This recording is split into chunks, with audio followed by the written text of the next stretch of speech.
మనందరికి non stop వినబడుతూనే ఉంది.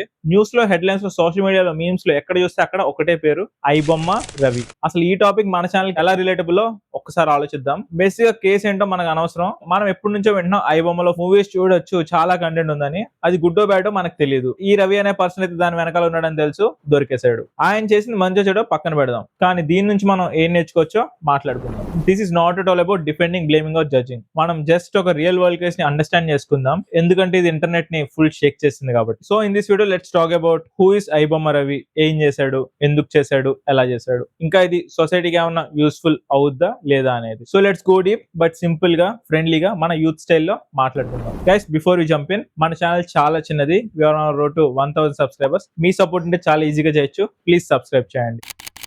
Who is iBomma Ravi? ఈ పర్సన్ మన తెలుగు ఆడియన్స్ కి కొత్త కంటెంట్ అయితే కాదు, ఈ పేరు మాత్రం కొత్తది. సో ఫార్ న్యూస్ ప్రకారం he is the master mind behind all the piracy eco system అని అందరూ వింటూనే ఉన్నాం. అండ్ అనానమస్ గా ఒక పర్సన్ ఆన్లైన్ లో ఇంత ఫేమస్ అయ్యాడంటే అది ఇతనే. చాలా strong network and piracy infrastructure అయితే బిల్డ్ చేసుకున్నాడు.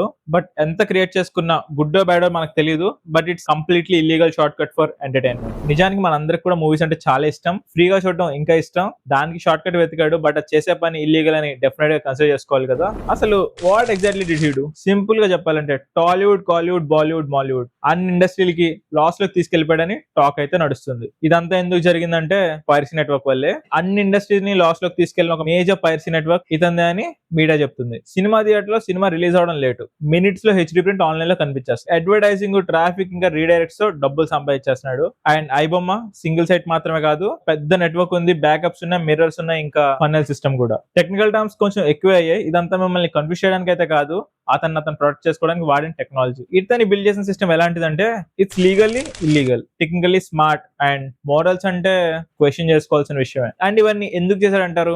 మోటివేషన్ ఏదైనా ఉందంటారా? Or money plus power plus thrill కలిపి ఇవన్నీ ఇతనితో చేయించాయా? జస్ట్ ఒక ర్యాండమ్ లాగా మైండ్ సెట్ తో ఇవన్నీ చేయాలంటే టెక్నికల్ గా చాలా స్ట్రాంగ్ ఉండాలి. Back end servers, proxies, loopholes, host, legal gaps చాలా మెయింటైన్ చేయాలి. ఇతను ఇల్లీగల్ పని కోసం ఎంత మెయింటైన్ చేస్తే నాకు అర్థమైంది ఏంటంటే, బ్రెయిన్ ఉంటే రాంగ్ పని కూడా 100x స్కేల్ లో చేయొచ్చు. బట్ ఇమాజిన్ సేమ్ పర్సన్ ఒక రైట్ పాత్ లో చేస్తుంటే మన కంట్రీకి చాలా యూజ్ అయ్యేవాడు కదా. So how he did all these things? ఇతను చేసిన విషయాలు ఏంటంటే he geographically scattered the servers. హోస్ట్లు రెగ్యులర్ గా మార్చేసేవాడు. ibomma.com ని ibomma.la లాగా, .ca లాగా, .io లాగా ఏవేవో పెట్టేవాడు. ఇంకా క్లెవర్ రీబ్రాండింగ్. ఆరెంజ్ థీమ్ ఉంటది, చూడగానే వెబ్సైట్ ఒరిజినల్ అని అర్థమైపోద్ది. ఇంకా దాని మీద ad network exploitation, mirror sites ఉంటాయి, swarm system, 4K 1080p quality compression technique, ఇంకా టెలిగ్రామ్స్ లో ఫన్నెలింగ్. ఇవన్నీ చూస్తే టెక్ స్టూడెంట్స్ కూడా షాక్ అవుతారు. కానీ ఒక్క ఇల్లీగల్ పని కోసం ఇంత ఇన్ఫ్రాస్ట్రక్చర్ బిల్డ్ చేసుకొని ఇంత పకడ్బందీగా చేయడం అవసరం అంటారా? మనకి ఇంజనీరింగ్ కాలేజ్ ఎంత నేర్పిస్తే మనం అంత టాలెంటెడ్ అవుతామో లేదు తెలియదు, కానీ ఇతను మాత్రం యూట్యూబ్ వీడియోలు చేసి ఇదంతా చేస్తాడంట. మనం ఏంటో కాలేజ్ లో అటెండెన్స్ కూడా చీటింగ్ చేయలేకపోతాం, కానీ ఇక్కడ మాత్రం full James bond level technology. And guys, let's jump in to the main point. Let's stop judging and start learning. Talent అనేది చాలా పవర్ఫుల్, బట్ అది ఏ డైరెక్షన్ లో వాడుతున్నాం అనేది చాలా ఇంపార్టెంట్. ఇతను ఇలా ఇల్లీగల్ సైట్ కోసం ఖర్చు పెట్టిన తెలివితేటలన్నీ కూడా ఒక ప్రాపర్ ఓటీటీ స్టార్ట్అప్ కానీ, సైబర్ సెక్యూరిటీ కానీ, ఇంకా స్ట్రీమింగ్ ఆప్టిమైజేషన్ కానీ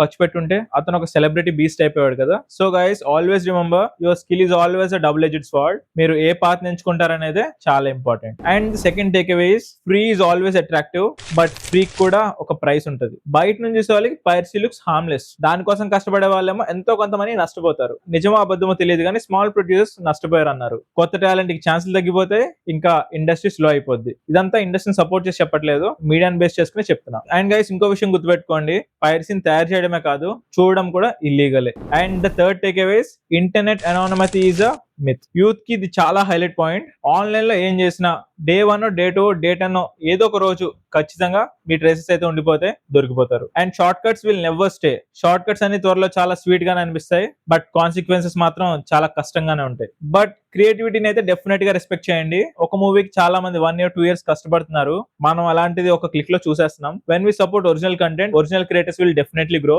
అండ్ మనకి బెటర్ ఎంటర్టైన్మెంట్ వస్తుంది, ఇంకా బెటర్ జాబ్స్ కూడా. And the 6th lesson we need to take is youth కి opportunities. Cyber security, legal tech, ఇంకా ఓటీటీ ఇన్నోవేషన్ మీద. ఈ కేసు నిజంగా యూత్ అందరికి కూడా చాలా పెద్ద వేకప్ కాల్. మీ టాలెంట్ ని రాంగ్ వేలో యూజ్ చేయడం కంటే మీరు సరదాగా స్ట్రీమింగ్ ప్లాట్ఫామ్స్ తయారు చేయండి, యాంటీ పైరసీ టూల్స్ ని క్రియేట్ చేయొచ్చు, సైబర్ సెక్యూరిటీ స్పెషలిస్ట్ అవ్వచ్చు, original creative content also work in media tech companies. Crime స్టోరీని స్టడీ చేసి కెరీర్ ఆపర్చునిటీస్ ని ఐడెంటిఫై చేయడం కూడా ఒక స్మార్ట్ మూవే కదా. అండ్ గైస్ ఫైనల్లీ మనకు అక్కర్లేని విషయమే, బట్ స్టిల్ ఈ ఐబొమ్మ రవి గుడ్డో బ్యాడో నాకైతే తెలీదు. Life is not at all about extreme blocks and whites. ఒక్కొక్కరికి ఒక్కొక్క వేరియస్ ఒపీనియన్స్ అయితే ఉన్నాయి. People do good, people do bad, మంచి చేస్తారు, చెడు చేస్తారు. బట్ మనకి ఇంపార్టెంట్ ఏంటంటే దాని వల్ల ఎఫెక్ట్ ఎంత ఉంది, ఇంపాక్ట్ ఎంత ఉంది అనేది మాత్రమే మనం కన్సిడర్ చేసుకోవాలి. And this guy literally build something very big. Individuals కి, జనాలకి చాలా హెల్ప్ అయింది. మూవీల మీద చాలా చాలా ఖర్చులు పెట్టే డబ్బులు మిగిలినట్టే, but at the same time చాలా మంది లాస్ కూడా అయిపోయారు. మనం ఎవరెవరికో జడ్జ్ చేయాలనే ఇంటెన్షన్ మనకు అస్సలు లేదు, బట్ కాన్సిక్వెన్సెస్ మాత్రం నిజం. We can't avoid those. And guys let's wrap up with the final take away. మనం ఈ కేసు నుంచి ఏం తీసుకోవాలి, ఏం వదిలేయాలనేది. పైరసీ మైండ్ సెట్ మనకు అస్సలు వద్దు. Let's go with the genuine ways. ఫ్రీగా ఎవరో పెడితే చూసామనేది ఫైన్, బట్ అది ఇల్లీగల్ కాబట్టి అవాయిడ్ చేయగలిగితే చేయండి. మీకు వచ్చిన ఏ స్కిల్ ని కూడా రాంగ్ వేలో అస్సలు వాడద్దు. మనకి బాగా స్కిల్ వచ్చినప్పుడు ఓవర్ కాన్ఫిడెన్స్ డెఫినెట్ గా ఉంటది. ఎంత ఓవర్ కాన్ఫిడెన్స్ ఉండి ఎన్ని వార్నింగ్స్ పెట్టినా ఒక రోజు గ్యారంటీ దొరికిపోవాల్సిందే కదా. సో మీ బ్రిలియన్స్ ని పాజిటివ్ వేలో మార్చండి. Build some branding skills. పెద్ద పెద్ద సిస్టమ్ ని బిల్డింగ్ చేసే మైండ్ సెట్ ని డెవలప్ చేసుకోండి. ఇంకా టెక్నికల్ క్రియేటివిటీ. టెక్నికల్ గా ఎంత క్రియేటివ్ గా ఆలోచించగలరో ఆలోచించండి. ఆపర్చునిటీస్ క్రియేట్ చేసుకోండి. టెక్ మాస్టర్ చేయండి and discipline and all the operations. Talent ని రాంగ్ వేలో తీసుకెళ్లడం వల్లే ఈ కేసు ఇల్లీగల్ అయింది. అదే రైట్ వేలో తీసుకెళ్లుంటే గ్యారంటీ ఒక పెద్ద సక్సెస్ స్టోరీ అయి ఉండేది. సో డెసిషన్ అయితే డెఫినెట్ గా మీదే. చూస్ ఎవ్రీథింగ్ వైస్లీ. అండ్ గైస్ మన ఛానల్లో ఇలాంటి రియల్ టాక్స్ చాలానే ఉన్నాయి. మీకు ఒక్కసారి చూడాలనిపిస్తే మన ఛానల్ ఖచ్చితంగా చెక్అవుట్ చేయండి. And guys we're on our road to 1000 subscribers. మీ సపోర్ట్ అంటే చాలా ఈజీగా చేయొచ్చు. That's all for today guys. I'm signing off. Bye bye now.